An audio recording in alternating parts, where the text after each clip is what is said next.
네, 이곳 캘리포니아주에서 이 덥고 건조한 기후가 계속 이어지고 있습니다. 올해 유난히 폭염이 오래 지속되는 것 같은데 과연 언제까지 이럴 것인지 한번 좀 알아보겠고요. 또 팬데믹 속 우편 투표에 대한 우려가 나오고 있는 가운데 이곳 남가주에서는 불법 우편 투표용지 드롭박스가 또 등장을 했다는 소식입니다. 관련 소식을 차례로 알아보겠습니다. 박현경 기자. 네, 안녕하십니까. 지난 주말 다소 좀 날씨가 선선해지더니 또 이번 주에 또 폭염이 온다면서요. 네, 그렇습니다. 지난 토요일에는 기온이 꽤 떨어지면서 쌀쌀하게 느껴질 정도였고요. 네. 그리고 일요일인 어제 고기압 영향으로 기온이 소폭 오르긴 했습니다만 그래도 가을에 어울리는 괜찮은 날씨였습니다. 네. 하지만 오늘부터 기온이 다시 오르면서 한여름 날씨처럼 더워지겠습니다. LA 한인타운에도 90도대, 또 일부 밸리 지역에는 100도대 기온을 나타낼 것으로 예보됐죠. 그래서 LA와 오렌지 카운티에는 내일 화요일부터 오는 금요일까지 폭염주의보까지 발령된 상태입니다. 이렇게 더워지면 또 우려되는 게 산불 아니겠습니까? 네, 안 그래도 최악의 산불이 발생하고 있는 이 캘리포니아주에서 네. 산불 위험이 더 높아져서 우려를 낳고 있습니다. 단순히 기온만 뛰는 게 아니라요. 네. 이 바람도 강하게 불기 때문에 더 그렇습니다. 어젯밤부터 산타바바라 카운티 남부 산타 이네즈 산맥에 있는 고개와 캐년 아래로 돌풍이 일고요. 벤투라 카운티 동부 5번 고속도로와 벨리, LA 카운티 서부와 동부 지역에도 북풍과 또 북동풍 바람이 불 것으로 예보됐습니다. 월요일 오늘부터 오는 목요일까지 산타애나 강풍치고는 그렇게 많이 강하진 않더라도 약하긴 한데 그래도 이 산타애나 강풍까지 동반할 수 있어서 역시 산불 위험이 고조될 수 있다는 지적이고요.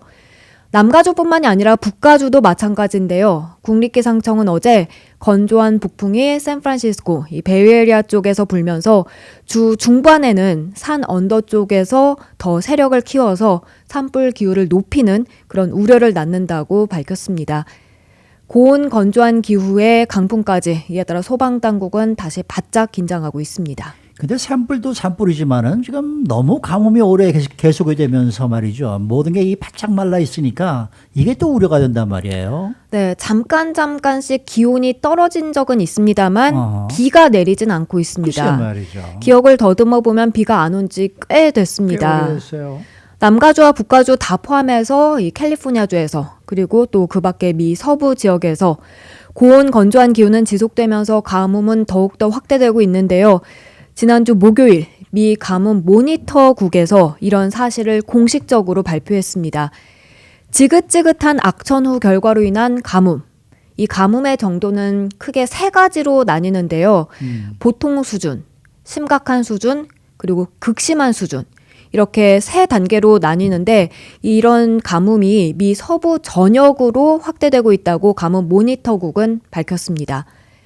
고온 건조한 기후와 관련해서 여러 기록들도 함께 나타나고 있습니다.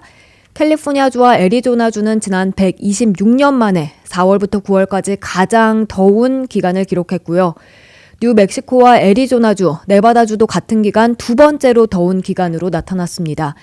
그런가 하면 올해는 또 몬순 시즌이 오지 않음에 따라서 유타와 애리조나주 4월부터 9월까지 6개월간 역대 가장 건조한 기후 기록하고 있습니다. 뉴멕시코주는 두 번째로 건조했다 하고요. 콜로라도주는 세 번째로 건조했습니다. 그리고 애리조나주 전체에서 새로 갈아치운 강수 기록은 이전 기록보다 무려 2인치가량 더 차이를 보여서 얼마나 건조했는지 가뭄이 심각한지 잘 보여주고 있습니다. 근데 문제는 이런 고온 건조한 기후가 당분간 계속된다는 얘기 아니겠습니까? 네, 그렇습니다. 이 캘리포니아주는 지난달 9월에 가장 더운 달을 기록했고요. 이게 근데 10월까지 이렇게 덥습니다. 여기에 이번 주 일기 예보도 그렇고 고온 건조한 기후가 곧 끝난다는 관측은 없습니다. 고온 건조한 기후가 계속해서 돌고 도는 그런 좀 무한 궤도에서 벗어나지 못하는 모양새인데요. 이런 고온 건조한 기후 무한 궤도에 라니냐 현상까지 더해질 전망입니다. 라니냐 현상이 더해진다는 거는 올 겨울에도 상당히 좀 가뭄이 계속될 것이다라는 얘기가 되겠는데요. 맞습니다. 이 스페니쉬로 여자 아이를 뜻하는 네네. 라니냐.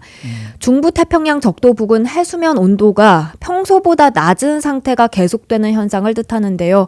일반적으로 라니냐는 남가주 지역에 따뜻하고 건조한 겨울, 가뭄을 불러옵니다. 그런데 국립해양대기처는 한층 강력한 라니냐가 올 겨울까지 지속될 가능성을 무려 85%로 전망했습니다.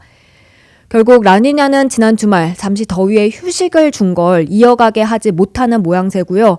강한 라니냐 현상이 심화되면서 고온 건조한 기후는 깨지기 힘들다는 관측이 나왔습니다. 그렇게 이런 기후는 당분간 계속된다는 얘기죠. 라니냐가 예상대로 전개된다면 캘리포니아주는 물론이고 애리조나, 콜로라도, 유타주 일대 가뭄을 악화시켜서 산불 발생 위험을 크게 높이게 돼 우려를 더하는 상황입니다. 네. 자, 다음은 선거 관련 소식으로 넘어가죠. 이건 남가주에 불법 우편 투표용지 드롭박스가 설치가 됐다. 이건 어떤 내용입니까? LA 북부의 캐스테이크라는 지역이 있죠. 네. 거기에 우편 투표 용지를 담는 불법 드롭박스가 설치됐던 것으로 드러났습니다. 프리덤 웨이 침례교회 앞에 이 박스가 설치됐는데요. 이 박스에는 오피셜, 공식적이다 이런 종이가 크게 붙어져 있었고요. 근데 LA 카운티 선거관리국은 이 공식적인 박스가 아니라고 확인했습니다. 이 박스는 지금은 사라진 상태입니다. 이 교회에서 이 드롭박스를 홍보를 했다는데 그건 또 무슨 얘기예요? 네, 이 교회 목사가 그 페이스북에 이걸 홍보했습니다. 제리 쿡 목사는 우리 교회 건물 앞에는 그 투표 부스가 설치돼 있다 이렇게 전하면서요. 조기 투표를 하고 싶다면 이 우편 투표용지 박스에 드롭하라고 했습니다. 이 LA 카운티 선거관리국은 공식 성명을 발표했습니다. 이 드롭 박스는 공식적인 규제를 따르지 않고 있다라고요. 그리고 교회 목사 측에 연락하고 있다라고 전하기도 했는데요. 그러니까 교회에서 뭐 사기를 치려고 했다기보단 투표 용지를 모아서 그 박스에 전달하려고 했을 수 있다 이런 분석이 나왔는데요. 근데 캘리포니아주에서는 가족 외에 다른 유권자들의 용지를 투표 용지를 모아서 제출하는 이른바 벨럿 하베스팅은 엄연한 불법입니다. 그러면 이 불법 박스가 그러니까 교회가 설치를 했다는 얘기가 되는 건가? 네네, 모르겠네요. 그렇습니다. 그런 거예요? 교회가 네네. 만든 거예요? 교회가 지금 그러니까 정확하게 확인된 바는 없습니다만 그렇게 추정되고 있습니다. 이렇게 불법으로 드롭박스가 설치가 어디고 이렇게 된다 그러면 이거 상당히 좀 혼란에 빠지겠네요. 네, 맞습니다. 지금 이런 투표 용지를 드롭할 수 있는 드롭박스 이번에 곳곳에 설치돼 있긴 합니다. 네. 우편 투표용지를 원래대로 반송해도 되지만요. 혹시 그러기 싫다면 드롭박스에 넣어도 되고 아니면 투표센터에 직접 갖다 줘도 되는데요. 근데 이 드롭박스가 당국이 설치한 건지 그걸 어떻게 확신할 것인지에 대한 문제가 이미 벌써 지적되긴 했습니다. 가짜 드롭박스가 생기고 그걸 공식적인 박스로 착각해서 유권자들이 우편 투표용지를 거기에 넣을 수 있다는 거였죠. 근데 실제로 그런 박스가 지금 확인된 것이어서 논란이 일고 있습니다. 그러면은 드롭박스를 가짜와 혼돈하지 않으려면 어떻게 해야 되는 거예요? 우선 이 공식 드롭박스 사진을 미리 확인해 보는 게 좋겠습니다. 거기에 보면 거리에 지금 파란색 우체통 같은 그렇죠. 그런 것처럼 꽤 크고 위에는 노란색으로 칠해져 있고요. 아랫부분에는 선거관리국 공식 마크가 찍혀져 있습니다.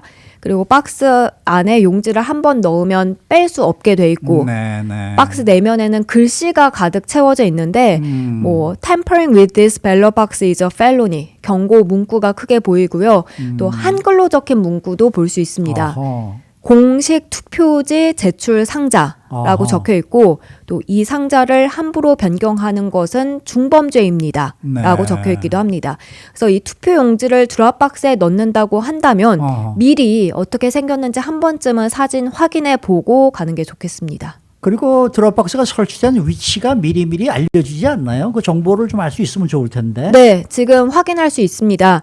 자신이 속한 그 선거관리국 웹사이트에 가보면 투표센터 위치와 함께 드롭박스 위치도 함께 나오거든요. 그래서 LA 한인타운 같은 경우 저희 라디오 코리아 사옥 건물 바로 뒤에 있는 그 피오피코 도서관 네. 거기에 하나 드랍박스가 있고요. 그리고 또 다른 인근 도서관들 올림픽길에 있는 메모리얼 브랜치 도서관이라든지 아니면 일가와 샌앤드루스 길에 있는 윌셔 브랜치 도서관에도 드랍박스가 설치되어 있습니다.